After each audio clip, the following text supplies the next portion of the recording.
Chers amis de notre chaîne YouTube, heureux de vous retrouver pour poursuivre nos échanges, puisque c'est de ça qu'il s'agit, à tel point d'ailleurs que nous avons des questions qui arrivent de temps en temps sur la chaîne. Je vous le rappelle, le but de cette chaîne n'est pas de faire une chaîne interactive, mais effectivement, il y a des gens qui apportent des commentaires, et je trouve juste de répondre aux questions de certains, qui peuvent être parfois des questions personnelles, et auquel cas je ne le fais pas en direct comme cela, mais certaines questions sont à caractère plus généraliste.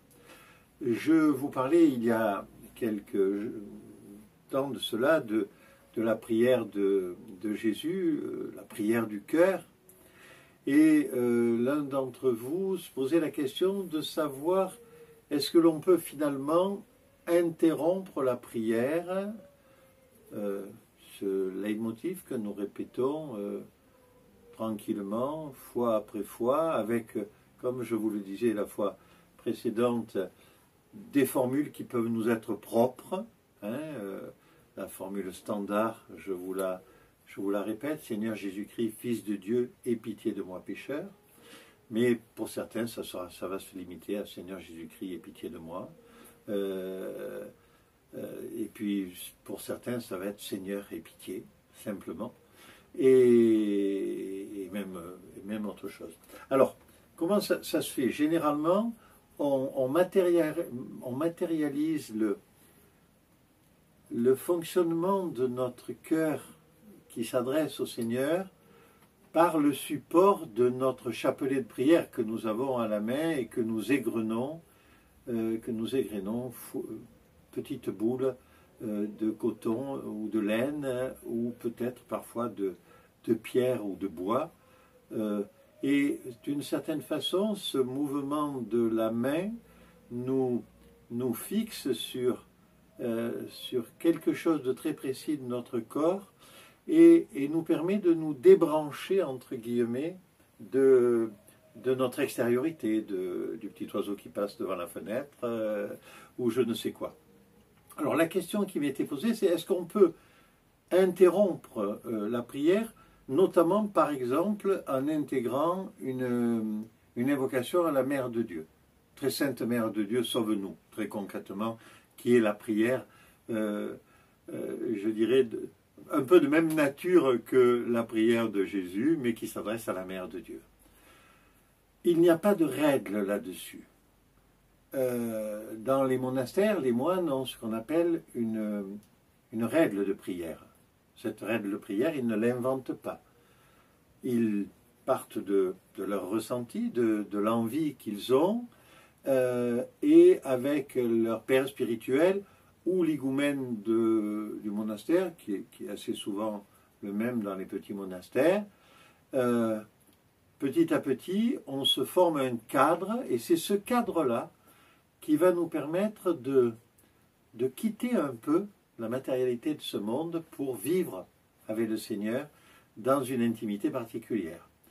Alors il n'y a pas de cadre, je le répète donc, ça fait partie du cadre que l'on peut voir et sur lequel on peut échanger avec son père spirituel. Bon, c'est vrai que quand on parle de règles de prière, on parle plutôt de gens qui vivent dans un environnement monastique, soit parce qu'ils sont familiers du monastère, soit parce qu'ils sont novices, soit parce qu'ils sont moines. Et très souvent, cette règle de prière que nous avons, eh bien, nous allons nous la tailler sur mesure, entre guillemets. C'est-à-dire, ce sera notre règle de prière. Alors, effectivement, on peut interrompre à un rythme dont on conviendra. On peut interrompre notre prière du cœur. Généralement, les chapelets que nous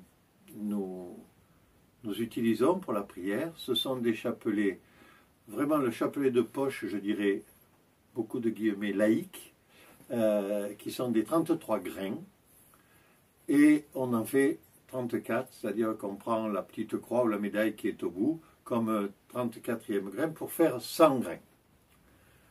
Le chapelet monastique, lui, fait 100 grains généralement, mais il y a des chapelets de 300 grains.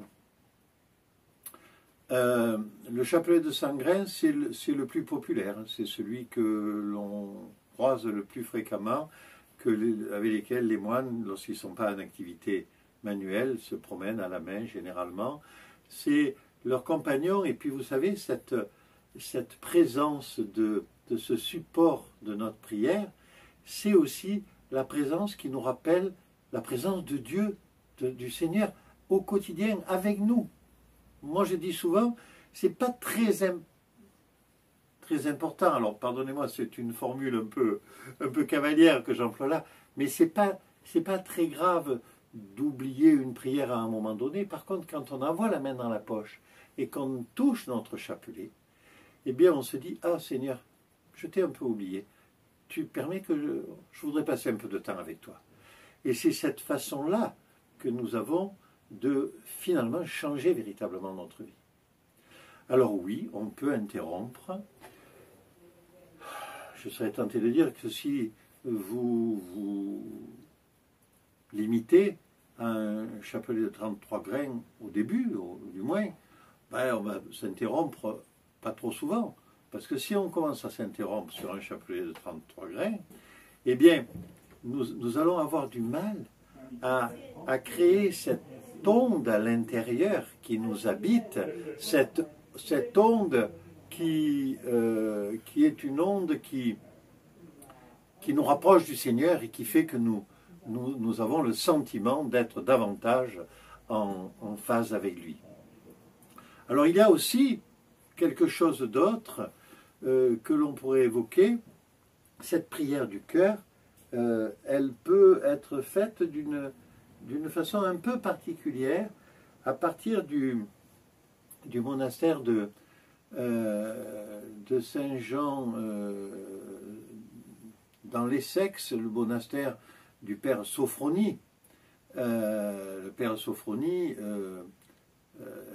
compagnon de Saint Silouan l'Atonite et qui est devenu maintenant Saint Sophronie, puisqu'il a été accueilli dans notre synaxaire il y a peu d'années, je dirais 2 ou 3 ans peut-être. Eh bien, ils avaient dans ce monastère de Saint John of Essex en Angleterre, ils avaient formaté, entre guillemets, un office de la prière du cœur. C'est un office qui généralement se fait à plusieurs personnes, avec une personne qui anime, qui n'est la plupart du temps pas prêtre d'ailleurs, ni clerc, et ça consiste, c'est un grand raccourci, pardonnez-moi, mais vous trouverez certainement des renseignements où vous savez mieux les trouver que moi, dans votre modernité, vous qui nous regardez. C'est un office qui consiste à réciter la prière du cœur en faisant des chapelets. Si nous sommes 5-6, à tour de rôle, on fait des chapelets.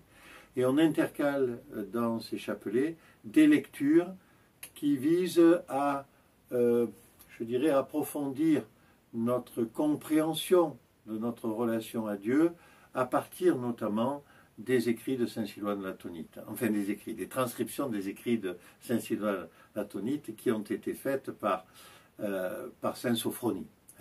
Alors, Saint Silouan l'Atonite, pour ceux qui seraient vraiment peu au courant de la tradition orthodoxe, par le menu, dirais-je, c'est un moine qui a vécu à Latos, d'origine russe au départ, qui a été un vrai homme au départ avec toutes ses faiblesses humaines et qui un jour a choisi de vivre avec Dieu et qui est devenu un grand spirituel de notre XXe siècle dernier, puisqu'il est mort au cours de la première moitié du XXe siècle.